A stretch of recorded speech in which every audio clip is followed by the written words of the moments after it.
வணக்கம்.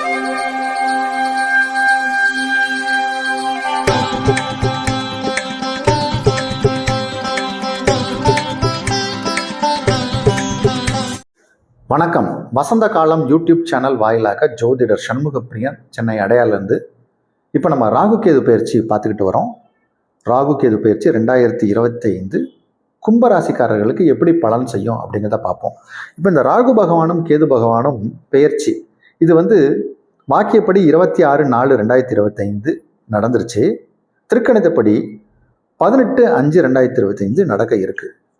இப்போ இது எப்படி நம்ம பலன் செய்யும் அப்படிங்கிறத பார்த்தோம்னா, உங்கள் ராசிக்கு இதுகாலம் வரைக்கும் 8ஆம் இடத்துல இருந்த கேது 7ஆம் இடத்திற்கும், உங்கள் ராசிக்கு 2ஆம் இடத்துல இருந்த ராகு உங்கள் ராசிக்கும் வர்றாங்க.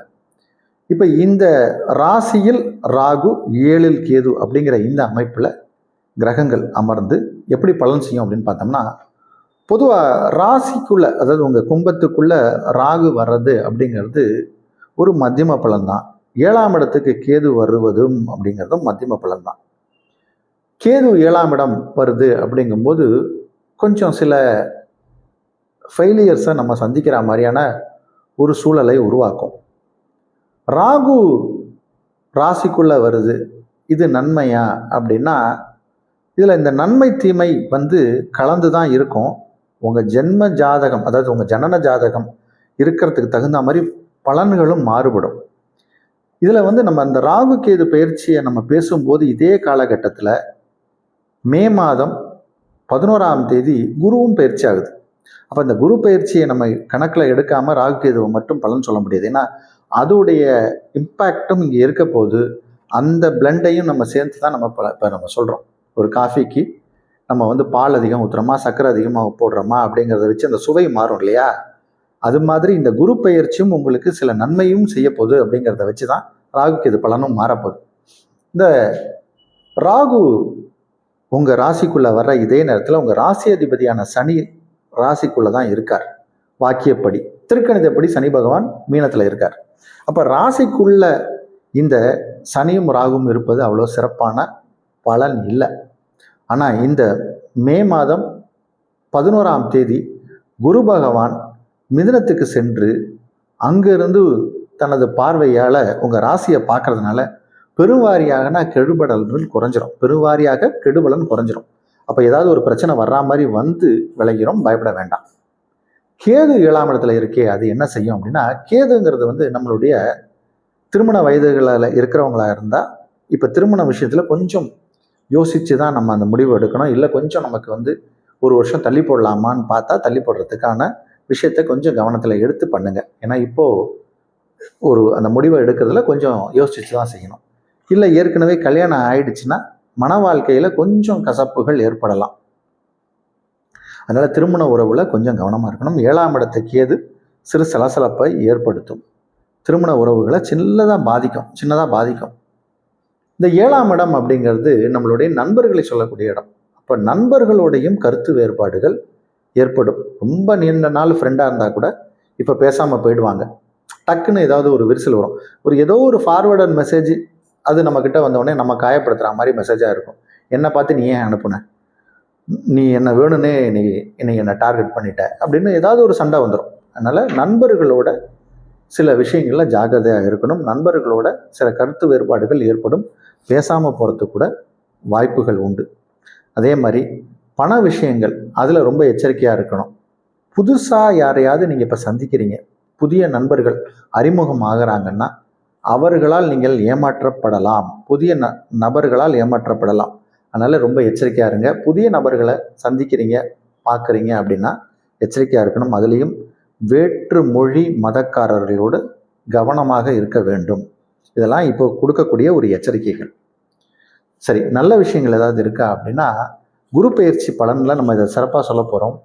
இப்போ இந்த குரு உங்களுக்கு 2-11 கூடையவர். பொதுவாக இந்த சனி வீட்டில் பிறந்தவங்களுக்கும் பெருசாக குருவால் நன்மை ஏற்படாது. இந்த குரு உங்கள் ராசிக்கு 5ஆம் இடத்துக்கு வரப்போகிறார். அதனால் அது உங்களுக்கு நற்பலனை செய்யும். குரு அங்கேருந்து உங்கள் ராசியை பார்க்க போகுது. ஏற்கனவே கல்யாணமானவர்களாக இருந்தால், இப்போ 7ஆம் இடத்து கேது கணவன் மனைவியிடையே சில உறவுகளில் பிரச்சனையை கொடுத்தாலும் இந்த நேரம் தான் குழந்தை பெறுவதற்கும் சரியான நேரம். அதனால் நீங்கள் கொஞ்சம் விட்டு கொடுத்து போனீங்கன்னா இதுதான் சரியான நேரம். குழந்தை உங்கள் வீட்டில் கரு உருவாகிறதுக்கான நேரம். நிறைய மெட்டர்னிட்டி சென்டர்லாம் போயிட்டேன் சார், ரொம்ப பிரச்சனையாக இருக்குது, 3 வருஷம் ஆச்சு 4 வருஷம் ஆச்சுன்னா இப்போ குழந்தை பாக்கியம் கிடைக்கும். குழந்தைக்கான நேரம் இது. கல்யாணம் ஆனவங்களுக்கு குழந்தை பிறக்கும். இந்த வருஷம் கல்யாணம் ஆனவங்களுக்கு இந்த வருஷமே குழந்தை பிறந்துடும். நம்ம இப்போ புதுசாக, அதாவது நான் சொல்கிறது வந்து இப்போ ஒரு 2 மாதத்துக்கு முன்னாடி கல்யாணம் பண்ணவங்களுக்கு இப்போ கல்யாணம் பண்ணலாமா அப்படின்னா 7ஆம் இடத்துல கேது இருக்குது, அதனால் கொஞ்சம் யோசித்து கல்யாணம் பண்ணணும். பிறவி கால ஜாதகம் நல்லா இருந்தால் கல்யாணம் பண்ணலாம். இப்போ ரீசன்ட் பாஸ்டில் கல்யாணம் பண்ணவங்களுக்கு குழந்தை பிறக்கும். இல்லை இந்த வருஷம் நாங்கள் கல்யாணம் தான் பண்ணணும் அப்படின்னு நினச்சாலும் இந்த வருஷமே குழந்தை பெறுவதற்கும் வாய்ப்புகள் உண்டு. குழந்தை பாக்கியம் கண்டிப்பாக உண்டு. சில பேருக்கு ரெட்டை குழந்தை கூட பிறக்கிறதுக்கு அதிக வாய்ப்பு இருக்குது. ட்வின்ஸ் பிறக்கும் குடும்பத்தில். ரெட்டை குழந்தையே ஆண் குழந்தை ஒன்று பெண் குழந்தையாக பிறக்கிறதுக்கு வாய்ப்பு உண்டு. அதே மாதிரி ரொம்ப வருஷம் ஒரே கம்பெனியில் இருக்கேன் சார், எனக்கு ஜாபில் ஒரு இம்ப்ரூவ்மெண்ட்டே இல்லை அப்படின்னு சொல்லக்கூடிய கும்பராசிக்காரர்களுக்கு இப்போ ஒரு மாற்றம் ஏற்படும். அதாவது அந்த அந்த சில பேர் வேலையை வேண்டான்னு அவங்களாவே தூக்கி போட்டு வந்துடுவாங்க. அந்த ஆஃபீஸில் இவங்கள வேண்டான்னு சொல்கிறத விட இவங்களே சில பேர் விட்டுட்டு வந்திருப்பாங்க, வேலையை விட்டுட்டு. அந்த வேலையை விட்டுட்டு வந்தவங்களுக்கு இப்போ புதிய வேலை கிடைக்கும். அது நல்ல வேலையாக இருக்கும். அதனால இது ஒரு நல்ல வேலை அப்படின்னு நினச்சிக்கோங்க. நல்ல வேலை கிடைப்பதற்கு இது ஒரு நல்ல வேலை. அதனால் இது வந்து இப்போ உங்களுக்கு வேலை கிடைக்கும். வேலையில் இருக்கிறவங்களுக்கு ப்ரமோஷன் உண்டு. படிக்கக்கூடிய மாணவர்கள் இப்போ பிரமாதமாக படிப்பாங்க. அதிலெல்லாம் மாணவர்களுக்கெல்லாம், மாணவிகளுக்கு, பள்ளி கல்லூரி செல்லக்கூடியவர்களுக்கெல்லாம் இப்போ அற்புதமாக இருக்குது. வேலை தேடுபவர்களுக்கு வேலை கிடைக்கும். திருமண வயதில் இருக்கக்கூடியவர்களுக்கு கொஞ்சம் யோசித்து பண்ணுங்க. அதே மாதிரி ரிட்டையர்மெண்ட் லைஃப்பில் இருக்கக்கூடியவர்களுக்கு கொஞ்சம் அந்த ரிட்டையர்மெண்ட் பெனிஃபிட்ஸ்லாம் இப்போ கிடைக்கும். உடல் நிலையிலையும் கொஞ்சம் கவனமாக இருக்கணும். நண்பர்கள்கிட்ட கவனமாக இருக்கணும். பணம் கொடுக்கல் வாங்கல கவனமாக இருக்கணும். பரிகாரம் அப்படின்னு நம்ம எடுத்துக்கிட்டோம்னா பிள்ளையார்பட்டி கற்பக விநாயகர், இது நம்ம மேஷம் முதல் மீனம் வரைக்கும் இதே பரிகாரம் தான் சொல்கிறோம். கேது பகவானுக்கான ஒரு பரிகாரம் பிள்ளையார்பட்டி கற்பக விநாயகர். உங்கள் ராசிக்குள்ளேயே ராகு பகவான் வருவதால் குடந்தை நாகேஸ்வரர் கோயிலுக்கு போயிட்டு வாங்க. இந்த ராகு கேது பயிற்சி ஆகி ஒரு 18 மாதம் உங்கள் ராசிக்குள்ளே தான் இந்த ராகு பகவான் இருக்க போகிறார். இந்த காலகட்டத்தில் ஒரு முறையோ இருமுறையோ குடந்தை நாகேஸ்வரரை பார்த்து வருவது சிறப்பான பலன். கெடுபலன்களை பெருசாக பண்ணாமல் அதை தடுத்துரும். அதனால் இது ஒரு மத்தியமமான ஒரு பலனுக்குரிய ராகு கேது பயிற்சி.